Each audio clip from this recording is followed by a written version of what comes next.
வணக்கம். ஆன்மீக செய்திகள். தென் தமிழக விஸ்வ இந்து பரிஷத் சார்பில் பழனி பாத யாத்திரை ஸ்ரீரங்கம் அம்மா மண்டபத்தில் இருந்து புறப்பட்டது.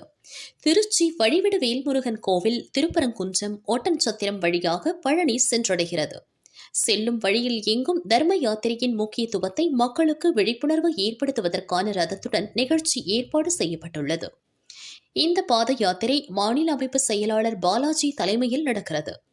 மாநில அலுவலக செயலாளர் சிவராஜ், மாவட்ட செயலாளர் ஸ்ரீனிவாசன், மாவட்ட துணைத் தலைவர் கோபாலன் மற்றும் நிர்வாகிகள் பங்கேற்றனர்.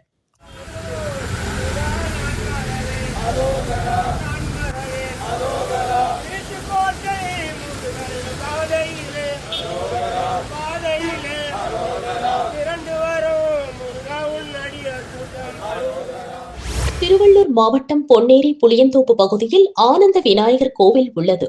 இந்த கோவிலில் உள்ள பாலமுருகன் சிலையின் இடது கண் கடந்த டிசம்பர் 31 திறந்தது. கோவிலில் பக்தர்கள் குவிந்து முருகனை மனமுருக வேண்டி சென்றனர். அதே சிலையின் வலது கண் இப்போது திறந்தது. தகவல் அறிந்த பக்தர்கள் கோவிலில் திரண்டனர். 2 கண்களையும் திறந்து காட்சியளிக்கும் முருக பெருமானை மனமுருக வேண்டினர். கோவிலுக்கு வந்த திருவாடுதுறை ஆதீனத்திற்கு கோவில் சார்பில் பூரண கும்ப மரியாதையுடன் சிகப்பு கம்பள வரவேற்பு அளிக்கப்பட்டது. ஆலய நிர்வாகி கற்பகம் ஆதீனத்திற்கு பாத பூஜை செய்து ஆசி பெற்றார். பாலமுருகனுக்கு ஆரத்தி காட்டிய ஆதீனம் சுவாமியின் கண் திறந்த அதிசய சம்பவம் குறித்து கோவில் நிர்வாகியிடம் கேட்டறிந்தார்.